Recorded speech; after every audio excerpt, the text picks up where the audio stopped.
over here, we like to be right, not first.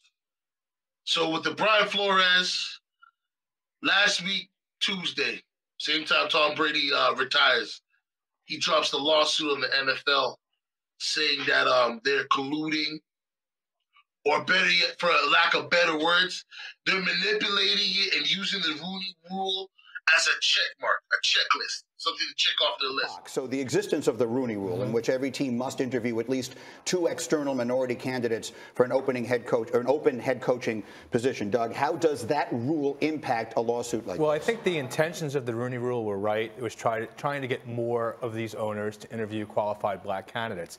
But when the team is interviewing a qualified black candidate and they've already made a decision, it shows prima facie evidence of intentional discrimination. It means that they've chosen a white candidate before they've even given the black candidate the opportunity. Bill Belichick accidentally texted Brian Flores thinking he was Brian Dable. So yeah. I think for Brian, dealing with Miami and the stuff that he put out there, saying that the owner wanted him to tank, so to give him $100K, I think he could have bared that stuff. But when Bill sent that message and he seen it, I think at that point in time, the person that he looks like to me, watching him on TV, going through his rounds through all these shows, and him speaking, I think he's a man of great principle. And I think when that message got sent to him, he said, enough's enough. I don't even care no more. I'm airing everybody out. What do you think, sir? So wait a minute. Bill Belichick, right? For New England. Yeah, remember, they both were assistants for him. So I think Bill Belichick just put the name Brian in there. He didn't put, you know what I mean? Brian Dable or Brian B and Brian F is in Brian Flores. I think he had Brian. And so he finished his interview and he didn't know. No, listen. That's what this is all about as well. There's just not equal opportunity. You know, this is not a knock on Coach Dable. This is a knock on the fact that the job was promised before Coach Flores even got an opportunity. And there's backroom dealings and information that Coach Belichick knows. Why? Why is that being discussed? Why do people have this information? Why is a decorated coach like Coach Flores, you know, humiliated into having to sit through an interview and dinner when a decision's already been made? It's worth pointing. Like, come on, Bill Belichick. Like, really? I know you're old, but you let the cat out the bag, and that's why the lawsuit's coming. Also now, just to give you a little bit more background, the NFL is scrambling. The suit was filed on February 1st. Almost immediately after it went public, the NFL rebutted it through a statement saying Flores' claims were without merit. On Saturday, the league changed its tune. Commissioner Roger Goodell sent a memo to the NFL's clubs saying the league was retaining outside experts to evaluate the NFL's daily policies and the integrity of the game in light of Flores' allegations. Trying to take away any liability that they would have. Do you know what I'm saying? To me, it's all garbage. You know, the NFL is what it is. Funny fact for people who might not realize this. So the NBA's got 30 teams, correct? Yeah. 30 or 31, yeah. Right? So we'll just say 30, just to be fair. They've got 14 black head coaches. Yeah. And a predominantly black league. Now, it may be 65, maybe 70. But they've got 14 black head coaches. NFL's only got 1. And Lovey, who is the assistant for the Texans, they might be putting him into the head coaching role, which wouldn't be a bad look if we didn't just see what they did to the last black coach that was there. They hired him, team was doo-doo, garbage cheeks, they fired him. So if I was Lovey, I would take this so-called hiring with a grain of salt, and I would look at them very carefully and say, my contract is guaranteed for how long? How much time do I have before I sign this piece of paper? Okay, so I know a lot of people don't like it and they can handle it when you keep it real, right? Mm-hmm. Not playing no race card, not jumping on no race card, just being real about it. The things I've watched the NFL, right? I'm not gonna sit here and say I know the NFL ins and out like you do, okay? Because I don't, right? Yeah. That's your bread and butter, right? But I've watched it and I understand it. I've seen this for years. Black coaches do not last long. They could have a better. Tomlin's the only one, and that's due to the quarterback. No, and that's due to the kudos at the Pittsburgh organization and the quarterback. Like, listen, I'm not trying to give them too much, and I'm not trying to pile on them. I'm just trying to say, okay, he had Ben for most of his, if not his whole tenure, practically. Do you know what I'm saying? So yeah, but that's the thing though. The Pittsburgh organization though, they don't fire coach that much, right? Because it is what it is. Sometimes you're gonna win. They only got 3 coaches in their whole tenure. But hold on, let's be fair here, right? Very few teams in the NFL, or I'll say even NBA or NHL, have the patience that we see in certain franchises. The B.O.P.S family, they didn't get rid of coaches like it was going out of style. You know what I mean? They see success. Okay, we get a ring, we get 2 rings, whatever. All right, we'll keep this coach.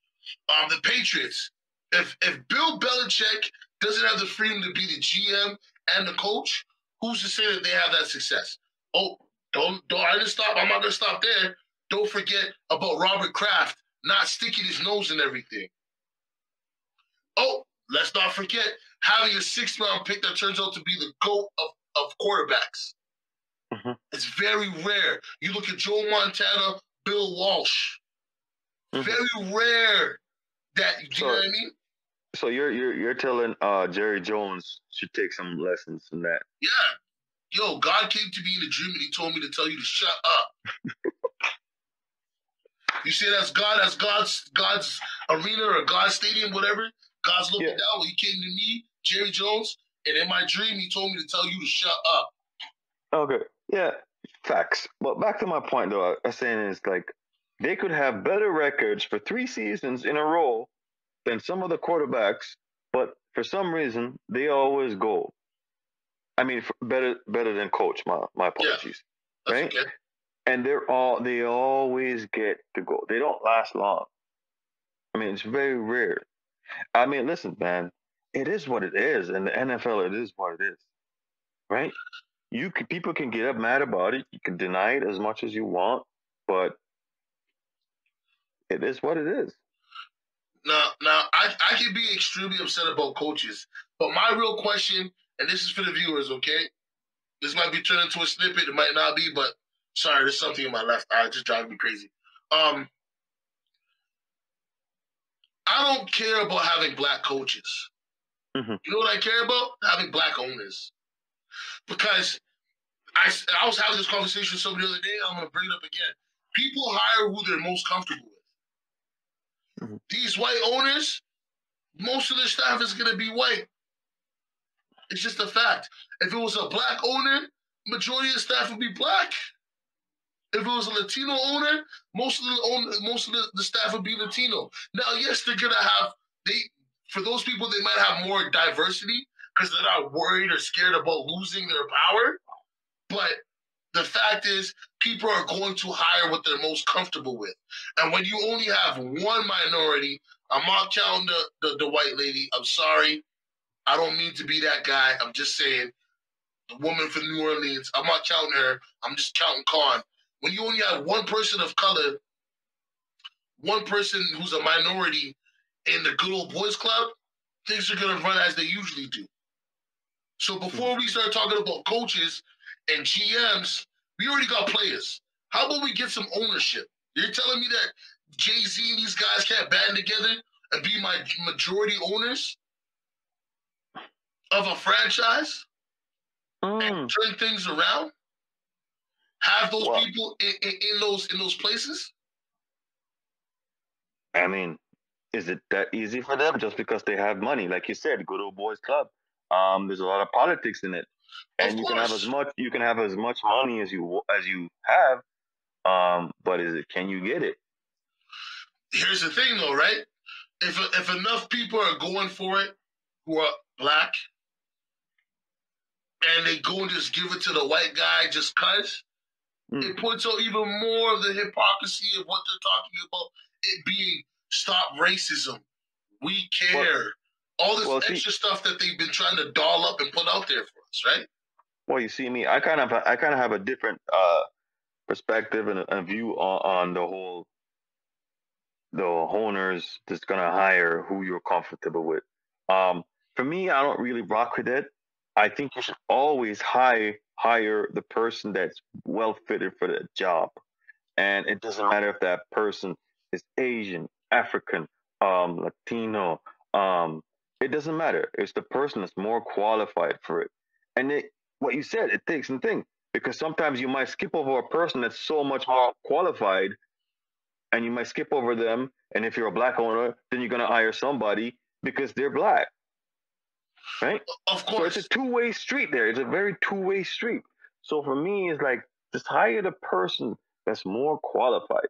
And it should never, it's race, color, all that stuff should be put out of it. It's just, but it's easy for me to say that. It's easy for me to sit here and say that. Da Vinci, I'm just dealing in reality. The reality is, people are going to hire what they're most familiar with. People are going to be around what's most familiar with, especially in a position of power. Do you see what I'm saying? They're going to want to surround themselves with like-minded people, and sometimes those like-minded people be from the same culture, the same background. Now, is it right? No. But until we have black ownership in there, some Asian ownership, some Latino ownership, then we're not going to really see the diversity that we want to see within the team's ranks. Now, the NFL head office, they've got nothing but diversity there. They got men, women, all different colors, nationalities, and creeds, right? But then when you go to these owners, it's a different story. And you can't tell an owner who's worth $6 billion who to hire. So she's using more diversity in higher power also, right? And we're talking about assistant general managers and all of that. Yeah. Right? I mean, we can start right there. No, we can. That's a start. Here's the thing, though, right? That's a low bar for me. I'm saying ownership, not minority, majority ownership. And then, you know what I mean? Because think about it, black quarterbacks weren't run. And I'm not trying to kick the heck out of New York, okay? But they messed up. Them denying that they didn't have Dable as their coach from whatever they told Bill Belichick, it's poppycock. It's garbage. Because Bill Belichick is tied to them because he won 2 championships for them as a defensive coordinator. Okay? He obviously, you're right. He obviously knew. So why would he text him that if he didn't know? Listen, he's old. There's only two. Listen, there's only 2 ways to look at this. Okay, he's old and didn't type in the names properly and made a mistake, or 2, he really did want to out them. He don't even care no more. I'm putting a hole in there. I'm leading more to 1. He made a mistake. Straight facts. Yeah, he made a mistake, but this is where the mistake has taken us. But this is something people have been saying for years, though. You know what I mean? And even then, his case isn't even that concrete because, Hugh Jackson tried to jump in. Oh, yeah, they tried to get me to pay. Then he recanted his stuff. He walked it back. You know what I'm saying? Well, me and you were talking about it, and I said, listen, for Brian Flores to win this, you need multiple people. You need multiple people. Yeah. Because you can't go up against the NFL just by yourself with this. No. Right? Like they're lawyered up already and everything. It's you need multiple. You're gonna need more. You're gonna need lots of different evidence. I mean, they're just laughing right now, man. Of course. It's reality. We know what you're talking about is real, but guess what? They're just too big, man. Yeah. I mean, it shouldn't be a situation like that. And I hope Brian Flores either gets his job or, the rest of the black coaches and black people and staff step up and jump behind this guy. But, I mean, look at what happened to Colin Kaepernick and tell me that Brian is anywhere near being safe. No, he's not safe. Colin didn't even go after the NFL. He just used their platform to put out a message. And yes, sometimes the messenger is not who you want it to be, but don't kill the messenger. Listen to the message. That's all I got to say on that. Listen, I don't think he's. Listen, if I see him coaching, if he has a job this year or something like that, I would be mind blowing. Hey, I feel you, but here's the thing, though, right? They might try to get him a job so he drops the suit, but now they know that he's not gonna drop the suit. He's not dropping the suit, so they're like, "Yo, you know what I mean? We don't know if we're gonna take it." Yeah, I don't see him coaching anytime soon. Like I said, I think he's done. And that's just gonna, and if that comes to it, that's just gonna prove the truth. It's just gonna prove what we already know. This is nothing surprising for me. It came out, but I understand me and you. It's nothing surprising. We know what it is. No, it is what it is. I mean, at the end of the day, you know, I can't even bother with half that stuff. It is what it is until people start making a change at higher places. And yes, I understand coaching is where we need to have them, but we also need to have somebody at the top who believes in making things diverse to actually make a change. You know what I mean? Well, that's what I said. How I feel. Well, when me said, like, listen, you said you're going for straight owner. I said, listen, we got to start off. We got to work our way up. And I think that's how it will slowly change. I mean, you can't just jump and get to the NFL ownership. It's, you know. No, listen, I fully know what you're saying, but what I'm saying, if we really want to see change in the way that we want, it doesn't even have to be a black owner. Have an Asian owner, a Latino owner. Do you know what I mean? Absolutely. Like, it can't just be the good old boys club, because that's what it is. That's what's going on. And that's what people need to understand what we're saying here. It's like, we're not like here sitting and say, oh, pro-black this, pro-black this. We're talking about, we want to see different. We want to see Spanish, Asians, all of that. Like, you know, all of that. We want to see all of those owners. I mean, that's what we love about the NBA. You got owners from all different religions, all different races. Yeah. You got general managers from all. See, it's the NBA, man. Take notes. Take notes from the NBA. That's all I can say. Hold on. You can't do that. The NBA is an all-black league. It's a black player league. NFL, they don't consider that a black player league. I'm just telling you what I've been hearing from people. All right? Don't kill the message here. Just listen to the message. All right? But anyways, is there anything else you want to touch on before we get up out of here, fam? Good, brother. All right. Thank y'all for watching. Thank y'all for tuning in. Like, comment, and subscribe. Also, we love y'all, man.